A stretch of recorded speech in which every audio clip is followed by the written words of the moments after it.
Hello, welcome to Polity Matters. My name is Ben Ratliff, and I'm joined by Jared Nelson and Scott Edberg. Scott is not actually here right now, but he will be in just a minute. He had some things to tend to, and he'll be jumping on in just a second. Today, well, I don't know. Jared, how's it going, man? You're in a different place than normal. Yeah, I'm in my church office because all my kids are at home doing schoolwork because of snow. If that dates when this is. Yeah, the snowpocalypse of 2026. Yes. Pittsburgh didn't get the brunt of it, but it did get some of it. So apparently it was worse to be in Nashville. Apparently it's a mess right now. Yeah. Yeah, we thought we were going to get a bunch of snow, which would have been kind of cool because we don't really get snow down here, but instead we just got a lot of ice, which is dangerous and horrible for people like us down in the South. We have no idea what to do. Beautiful, but dangerous. Yeah, I haven't left my house in like 8 days at this point, except for one day when a buddy of mine picked me up in his truck and we went to Walmart. But if you don't have a good four-wheel drive, there's really no way to get around right now. Well, I apologize to listeners for my voice. I'm a little hoarse. I've got a cold that's been going around, but I've got some throat coat tea right now, and I'm sipping on that, and we're going to work our way through the next chapter. But Scott's back. How's it going, buddy? Everything good? Yeah, just enjoying the snow.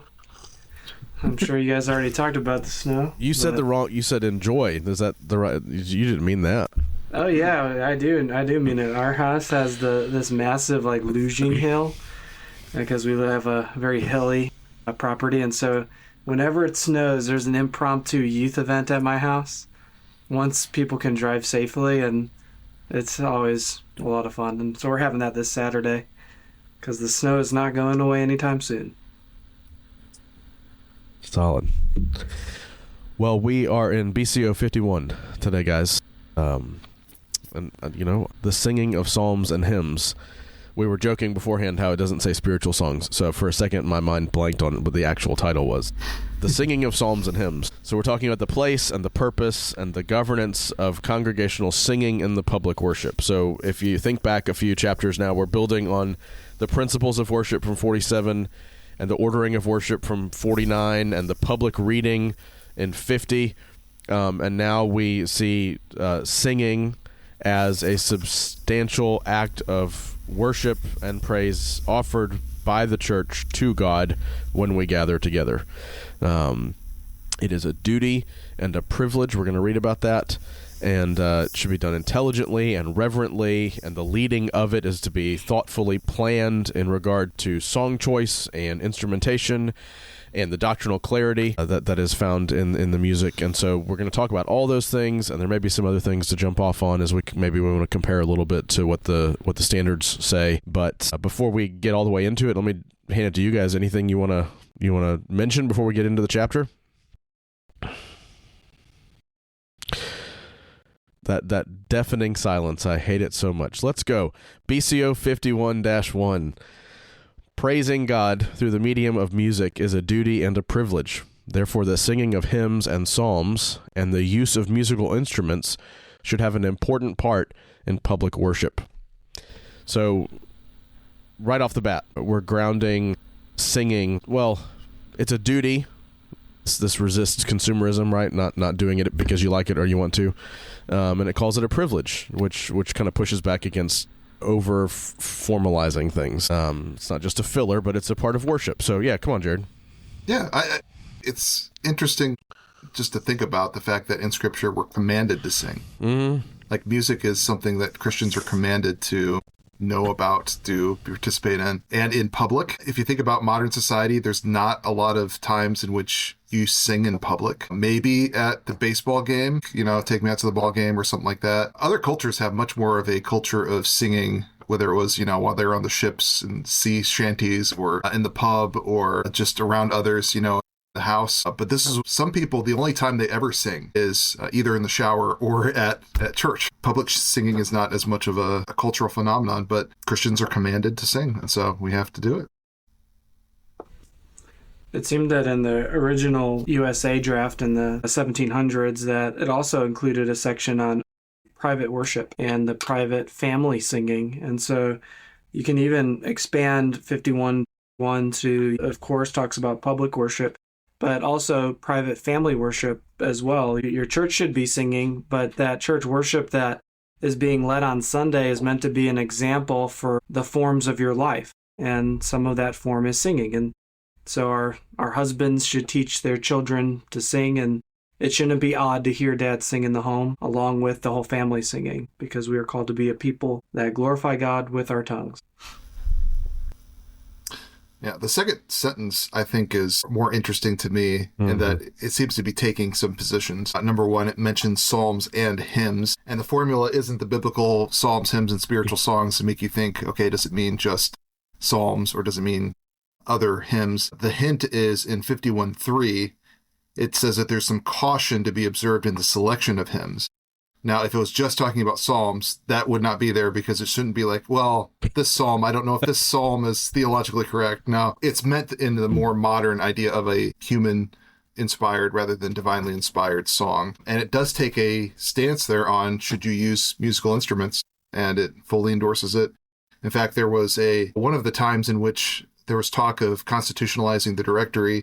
I believe it was Frank Smith objected because he was an a cappella Psalms only guy, one of the few that were in the PCA at the time. He eventually went to the RP, but he objected because he said this wasn't biblical, and so he wouldn't want this in a directory for worship, even though generally he was for a directory for worship. He didn't want them as is, because this does say that musical instruments are valid to have in worship, and so that's been the PCA take on worship, that musical instruments are allowed.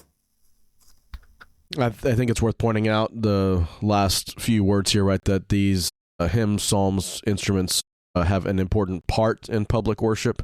A lot of people these days are going to talk about a service at a church and talk about the worship section of the service, and they're referring to the music exclusively. When we say worship, we mean everything that's going on in the corporate worship or the private worship, and music is a part of that, not only the worship or the praise or whatever phrase somebody may choose to use. And I realize some of that's semantic, but it's an important distinction for us to make, that everything we're doing in the service, even more than the music, is worshiping God, as he's called us to. Is now a good time to talk about the difference that we might see here with Westminster? Scott, do you want to point it out? I'm supposed to lead this?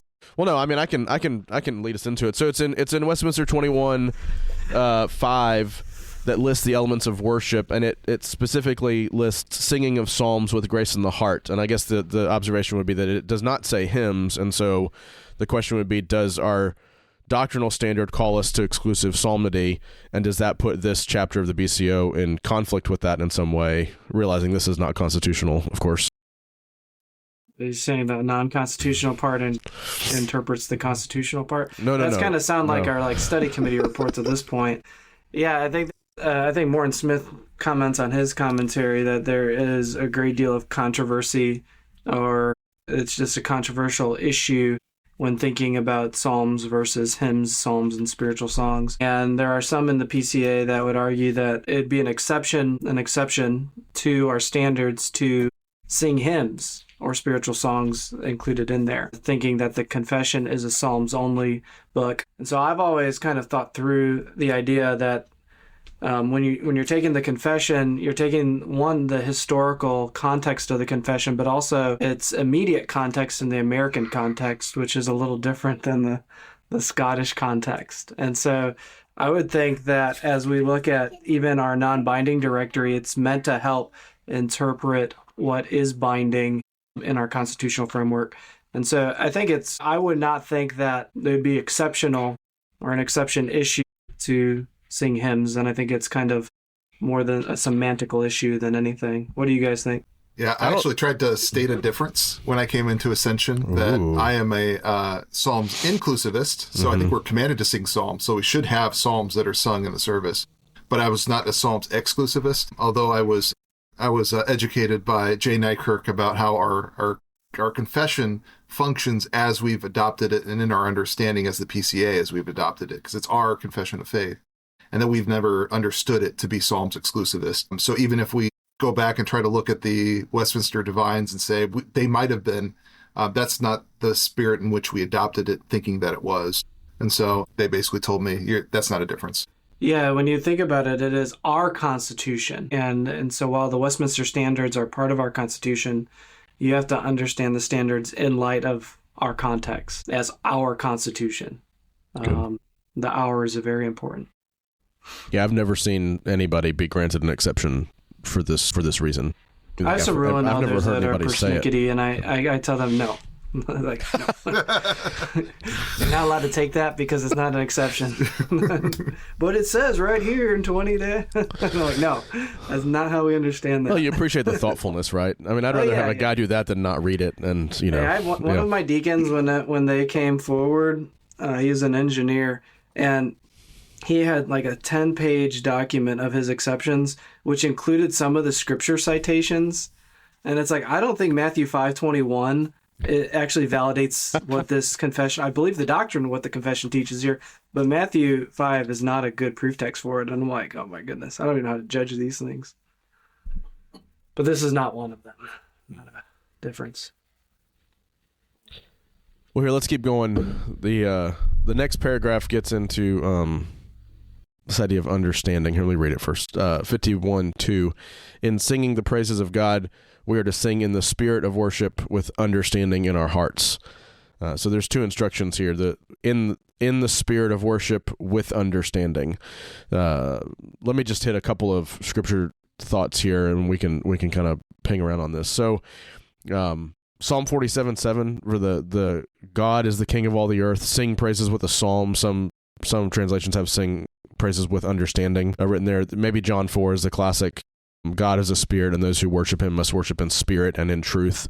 So there's these two elements to our worship that the book is pointing us toward as we sing, that we sing in a spirit of worship with understanding. And now that I've said all that, I'm going to ask you guys, what is it talking about? Oh, I think this would also encourage us to understand what we are singing. So some of that may mean singing in English, and if there's other parts that we know what it's talking about. So sometimes I'll like to explain if there's other language. I mean, maybe it's around Christmas time and you want to explain to them what in Excelsis Deo means. Or I will even do that with, hey, this hymn, Come Thou Fount, talks about an Ebenezer. Here's what that means, so that you understand what you're singing and it has more meaning to you. Sometimes it just means we need to explain what it is that we are singing. Like hoary hairs. That's the one you always have to explain hoary hairs to people. Sweetest frame. Mm-hmm. I mean, there's all these phrases that are really great, but if you don't understand what you're singing, you're not singing with understanding. So part of our job is to help people understand what they're singing. And I think this also bolsters the point that what you sing is important. And so understanding would also limit what you can sing, because there are certain things that would be understood as not appropriate for worship. This gets back to Arius' doctrine in the early church. It was so pervasive for so many hundreds of years because he was a prolific hymn writer. And so though he was expelled from the church, his music wasn't. And the church had to continue to deal with heresy because of the fruits of his labor. And so the understanding of our hearts is important in order to safeguard, not only to understand what we're singing, but what we're not singing because of what it teaches. And we definitely want to say that the idea of singing in the spirit of worship is a caution against formalism, right? And just sort of rotely repeating words that you're used to over and over again. We don't go in the emotional manipulation direction where we're just trying to get people to feel something, but we're also not going in the empty direction where we're just repeating things without having, maybe we have an understanding of the words, but we don't care about them. We're trying to meet in the middle, where we want to bring these things to bear as we sing about who God is and what he's done. I don't want to get too much into the weeds in terms of, musical talk, but I know Jared can talk about it. I actually don't know if Scott has any musical background. I've got some in the background, but like this would start to apply to things like musical style or tempo or the density of your lyrics, like how much you're trying to say. Sometimes you don't need to sing 17 verses of something, right? Because you're just like, you're going well beyond understanding and spirit at that point. I don't know, Jared, what do you think? How do you think some of the more musical things would come into play? Yeah, I mean, you don't want to exasperate your people. I struggle with that with some of the Psalms in the Trinity Psalter hymnal, that there'll be 12, 16 verses, and okay, we're doing the first 5, maybe. So you want to do it so that people don't zone out as well. But I think for me, it's mostly about explaining the words that they're going to sing for them to know what they're talking about. But I do think that's a good point. I mean, you don't want to exacerbate them so that they just stop thinking about what they're singing because they've tuned out. Well, and there's like also an appropriateness. I remember at RTS during our worship and polity class that the tune has to match the content of the lyrics. And so you probably shouldn't have like a jovial tune like, we dash their heads against the rocks. It's like, it should be a little more somber than, a jovial tune for killing the enemy's children. That's right.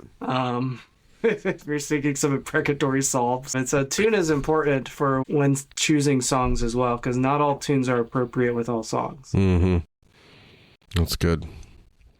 Yeah, let's if y'all are good, we'll move into the next section because I think we're kind of getting into some of these discussions about choice and things.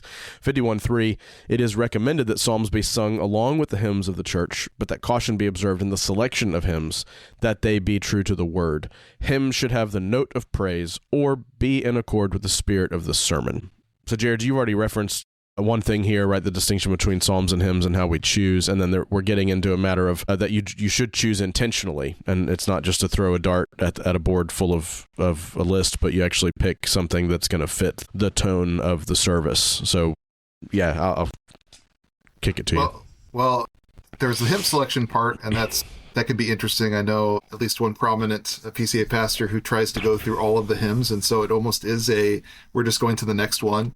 And some people have done that with the Psalms. I don't do that. I try to have everything fit whatever the theme is. And one thing I would say is if anybody from the directory committee is listening to this, keep some sort of a recommendation to sing the Psalms, because there's so much in the Psalms that you're not going to get in. One of the reasons we adopted the Trinity Psalter hymnal about 3 years ago was our old hymnal had entire categories that weren't there. Election, law, lament. These are things that are prominent in the Psalms, but are not in most hymns. Maybe you can think of one or two hymns that are in a certain theme, but you can find tons of psalms on them. And the psalms will hit in different places than a lot of modern hymns will do. I think of Calvin's comment that psalms are the anatomy book of the soul. You can find every emotion in them. And to give people permission to lament, I try to make the distinction. A complaint is to somebody else, a lament is to God. So if you have sorrows, to bring them not to complain against God, but bring them to God. And the Psalms help you have words to do that. So 51:3, the thing I love the most in there is keeping Psalms in the service. Maybe you guys can comment on this. We try to have one Psalm in every service, at least, to be Psalms inclusive. Do you have any kind of a system like that, or do you just try to include them whenever you can? You just say systems? I have systems. I have systems for everything. And one of them is for having at least one Psalm in the service. I keep meticulous track of our music and what we sing, when we sing it, how frequent we sing it, and what type we sing. And so usually, I think in our service, the first song is typically the psalm in preparation to worship, but not always. And we take from both the Psalter hymnal and the Trinity hymnal, but there's some really good ones. You said there are some long ones. Psalm 103C is my favorite, which is 8 stanzas. I don't think my church knows there are more than 4 stanzas because we only ever sing the first 4. Yeah, I think it's a value for us to sing weekly, and whenever I'm planning worship, it includes, okay, which psalm are we singing this week? Yeah, I've been here for 5 or 6 years. I came in, we use the Trinity hymnal, and so it makes it hard to sing psalms because we only sing out of that one book. But there's a great document out there. If somebody wants to reach out to me if they want it, I can get it to them, that a friend of ours put together that categorizes all the psalms that are actually in the Trinity hymnal. They're not named as psalms usually. They've got a title of some other kind, but you can find them, and there's some that are paraphrases and some that are from the old Trinity or Psalters and things like that. But anyway, so there is a way to make use of the psalms even if you only have a Trinity hymnal. Aren't there like 50 psalms that are actually hidden in the Trinity? Yeah, and then there's paraphrases beyond that. I think the list is like maybe 100 or so total that you can sort of find a psalm generally. They're doing another Trinity hymnal. I don't know if this is out of pocket. I heard that, yeah. Not related, but they sent out surveys of what we want in it. And I did click that, like clearer psalm selections. Mm-hmm. It is just very send a difficult. Link back to them. That's the Trinity Psalter hymnal link. Just say, I was like, basically just do this, but please add like Trust and Obey back. Yeah, for real. And a few others. And make sure you keep El Shaddai in there. moving on. One thing that stands out to me here in this paragraph is that we have to exercise caution in selecting hymns, that they be true to the Word of God. That there's an implication there that what we sing, of course it's important, that's not what I'm saying, but that it's teaching something, right? And so it needs to line up with what the Scriptures teach us. And so hymns aren't neutral, right? It's not just sing something that sounds good to you or that, you can get people swaying to, that they like the sound of. We have to be particular in what we pick, because what we sing teaches us something and we grab onto it and we hold on to it. I mean, how many of you can remember a particular line from a sermon that your pastor preached in the last 3 weeks, but how many of you could probably quote a whole stanza of a hymn that you've sung over the last 20 years or whatever? We remember these things a whole lot easier, and so what we sing is really significant, and so we shouldn't put down that phrase there, that caution be observed in selection of the hymns, not in selection of psalms, to Jared's point earlier. You don't have to be cautious about that. Everything's good. I want to talk about it. What do you guys think about having things in accord with the spirit of the sermon? I know some churches that, like Jared, you said it, you guys have a theme and you build it around it. Sometimes I don't know exactly what my sermon's going to do until the bulletins have already been printed, right? Well, you're just not planning adequately. You're a failure. And so this is all. Sorry, I failed to read the room before I said that. You're right. Yeah.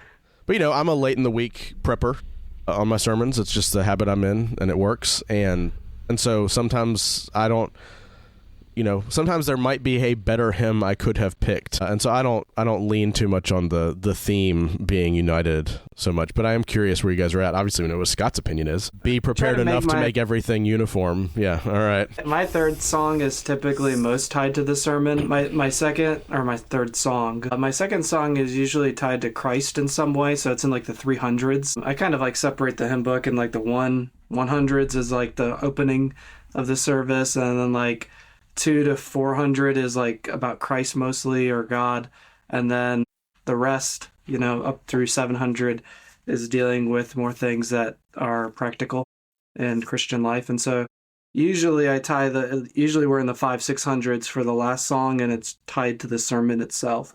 I try to tie the middle song when I can, but the first song, because it's a psalm, is not always tied to the service itself. I try to, but it's not always doable. And if you're a good Ben, you just plan these things a few weeks in advance. That's the learning lesson. Mine especially is to have the final hymn be in tune with whatever the sermon is about. And then the other hymns tend to be something that's about that section of the worship service that it's in. So your first section is going to be getting us ready for praise. The next section is going to be something that is confessing who God is, because we've just done a confession of faith. And then the third one is going to be something to do with grace and forgiveness, because we've just done confession of sin. So usually my final hymn is an attempt to tie it into the sermon. And sometimes I don't even really notice. I just know this is my theme. I choose the hymn. And I don't know if you've ever had that where you get done preaching, and then as you're singing, you're like, oh, these are all my 3 points are in this hymn. I didn't even plan that. And that's how it just came out. So I wish I'd thought about this ahead of time. Man, exactly. This is fantastic. My Bible software is helpful, where that if I type in the passage I'm preaching, it will look up music according to that passage and will tell me. And then sometimes it's in the Trinity hymnal, sometimes it's not, and so I ignore it. But oftentimes it'll say this passage goes good with abide with me or something. And I'm like, all right, that's great. That saved me some time. I have asked ChatGPT before, what are some good hymns from the Trinity Psalter on this chapter? And it'll give me 4 different ones. I'm like, oh, that's a good one. So hopefully that's an okay use of AI. I don't use AI trash. I'm going to attack both my co-hosts. Let's look at 4. The leadership in song is left to the judgment of the session, who should give careful thought to the character of those asked to lead in this part of worship, and the singing of a choir should not be allowed to displace congregational singing.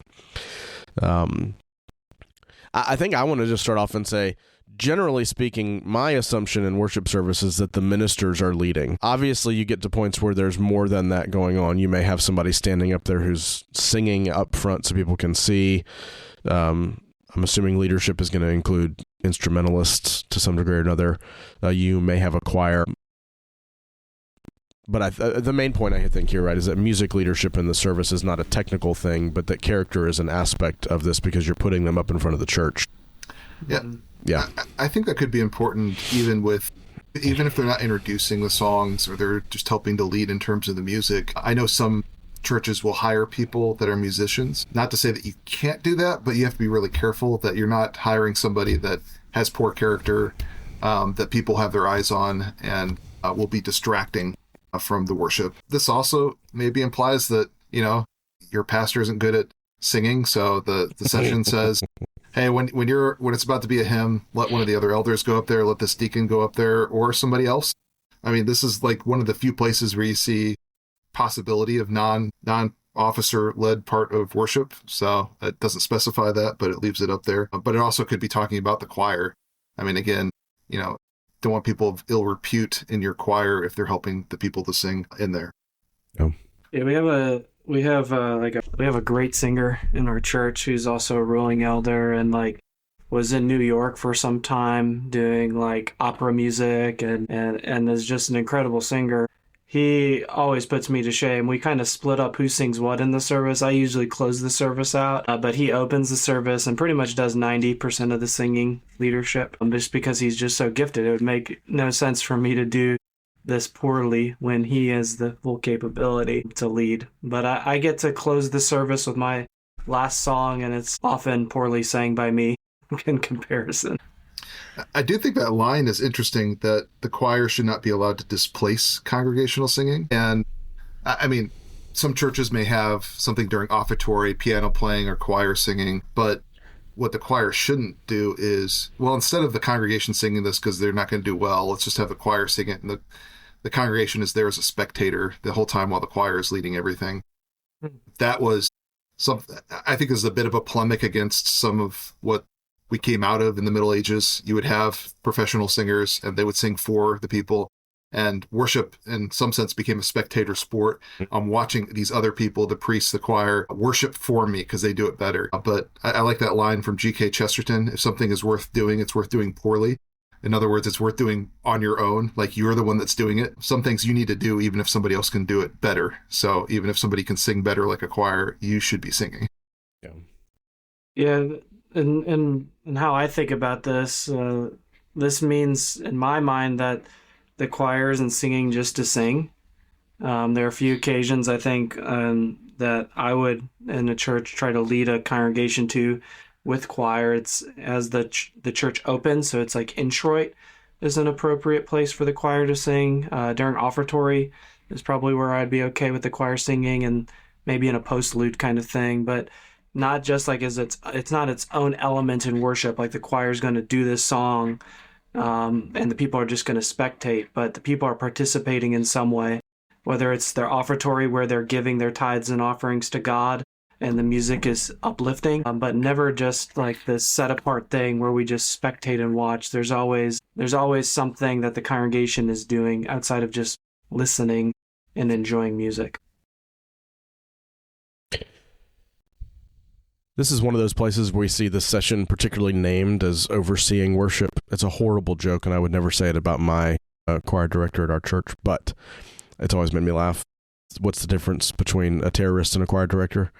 You can negotiate with a terrorist, but it's not left to staff or the musicians that you've asked to help, but the session is the one who judges those who are leading in worship. They make the decisions about how the music is to be done, which to a degree says that you may want to make sure that you've got some help for your elders if they don't have any musical backgrounds. It seems that all three of us at least have some kind of sense of music, but you need help thinking about these things for the elders. And so if you don't have that on the session, get some help to think through them, but it is the session's responsibility. I like that they point that out. And what they're supposed to use as they think about worship is the directory for worship. Right, Jared? Back in BCO 12? Exactly. 12.5e. Oh, man. That are looking. Oh, man. Yeah, I think we're good. Let's go to 51.5. The proportion of the time of public worship given to praise is left to the judgment of the minister, and the singing of psalms and hymns by the congregation should be encouraged. I mean, I actually do have a couple comments on this. Come on. One would be just the language. You can tell this is coming from a three-office background that they're pulling this out of. It talks about the minister, whereas we probably would say the pastor and the session, and that's probably more the case if you look back at BCO 12.5e. The session is the one that is determining things that have to do with worship. So that's something that's a little bit in tension there. But I do think this is a helpful, pious advice that your singing should not dominate so much that it distracts from everything else. I have been to services, non-Presbyterian services, where you're in like minute 30 of singing and you're like, guys, I can't do this anymore. Like this is too much. And then you look around, you see a lot of people sitting down, not singing because it's in the concert portion that you just can't go that long. So you need to have some good discernment about how many songs, how much singing is beneficial and when you've crossed a line. Just like, with preaching, there's a certain point in which, once you hit the hour mark, you maybe have said everything that somebody's going to remember. Yeah, and I think this is a little more, this allows liberty even on the fly. It's kind of ironic. Sometimes people think that if you have traditional worship, it's very rigid and formulaic, like you go 1, 2, 3 just through the whole thing. But the minister can actually cut out stanzas pretty flippantly and easily of music if he needs to end the service quicker. And you can't really do that in a contemporary context. You have a whole band that has practiced music before the set. It's somewhat more rigid, quite ironically, than traditional worship in some regards, where you can just, almost every Sunday I'm like, we're going to sing stanzas 1, 3, 5, and 6. We're not going to sing stanza 2. And usually someone's upset with me because I've cut out their favorite stanza. But hey, the show must go on and we have to keep time well. And sometimes in a school you just run out of time. And so the minister has the liberty to keep time well. Yeah, you got to be careful with that. I remember hearing a story from a Lutheran pastor that they decided they didn't have much time. And so the last song, of course, was A Mighty Fortress Is Our God. And he said, let's just sing the first verse. And then at the end of the first verse, they said, oops, Satan is winning at the end of the first verse. We need to do some more. So, yeah, you need to be smart about which verses to do if you do that. What do you guys do when you're introducing new music, new songs to your congregation? How do you handle that? I don't think you should do it every week. And I think that what we've done at Providence is we let the accompaniment play through once. And so you can kind of sing in your head as it goes through, and then the second stanza is the first stanza, and you start singing together. That's typically how we do it. I think it's good for the minister to introduce good new music, but they shouldn't do so every week. It'll exhaust the people. It's like when I was in college, every week, I used to love board games. Every week we would play a board game with my friends, and I would introduce a new board game every single week. And 6 months into it, they hated playing board games. Because they hated board games, it's just they wanted to play something they already knew, and I robbed them of that. And I think the same is true with worship and music, where it's good to introduce new, but you need to make sure you're building off of what you already know. And so we try to, I think I introduce one new song maybe once a month at most, but nothing more than that. Yeah. And we sing it a little more frequently when we start a new one. Yeah, that's the only thing I was going to say. You'll appreciate this, when I was the solo pastor in Hazelhurst, however long ago that was, I planned the whole year's worth of worship elements. So I had one spreadsheet that was the whole year, right? So I had all 52 weeks. And we would do that. If we were going to introduce a new song, we would make a point to sing it. Maybe we're not singing every song every year or every quarter or whatever, but if there was a new one, we would sing it, twice in that first month at least, just to get it into their minds and hearts a little bit, so they can learn the tune. And some of it's hard too, especially if it's a new tune that they've never sang. It's kind of interesting when you go from church to church. Every church has a different hymn book that they know, whether they have the same hymn book or not. And some songs that I love that we sang pretty regularly in Tuscumbia, I think it was just a few weeks ago, I chose one of my favorite songs from Tuscumbia. And my ruling elder, that's a great singer, comes up and says, we've never sang this song in our entire life. I'm like, oh, it's so easy. Everyone will know this, and they'll catch on quickly. And it was like a train wreck because it wasn't part of their songbook. And so they had to learn. They had to learn a new song. And so not every song is known by every congregation. Yeah. Well, I think we're going to bring it in for a landing. Two things I thought up at the top that we have mentioned in passing as we've gone that I just land us on, I think, is that this chapter is really significant for two reasons. One is that the Word of God commands us to sing, and so it is right for us to sing and worship. Everybody should sing. If you don't like to sing and worship, figure out how you might enjoy it more. Talk to your pastor or your elders about what might cultivate that more in your heart. But go and check the scriptures. The Psalms are all over with commands for us to sing unto the Lord and make a joyful noise. It doesn't have to be in tune, but it does need to be joyful. So think about that. And secondly, which we've mentioned a little bit already, that music in our worship is pastoral, right? Because what we sing shapes what we believe, and it shapes our affections. And one thing I loved about it when I was in Hazelhurst especially is because we would kind of have our repertoire, is that you can form your congregational identity with it. You can have, the songs your people know, and you know what they are. That can come into bear in a lot of ways later in life with the congregants as to what you're singing at funerals and what you're singing at bedsides. Music shapes people in a lot of ways, so give attention to it. Guys, you guys want to hit anything else? Jared, you blipped out for a minute. Maybe there's something you're aching to reflect on before we finish it up. I've said all I want. You've said all you want. All right. Scott, it was nice to have your little buddy back there. What's his name? Which one's that? Charles. Charles. Well, as Charles, I'm sure, would say at this point, this podcast is over. Thanks for joining us, everyone. You can find our show notes down below. There probably isn't much there this week. You should be sure to follow us on social media at Polity Matters, and to be subscribed to us in your podcast app of choice.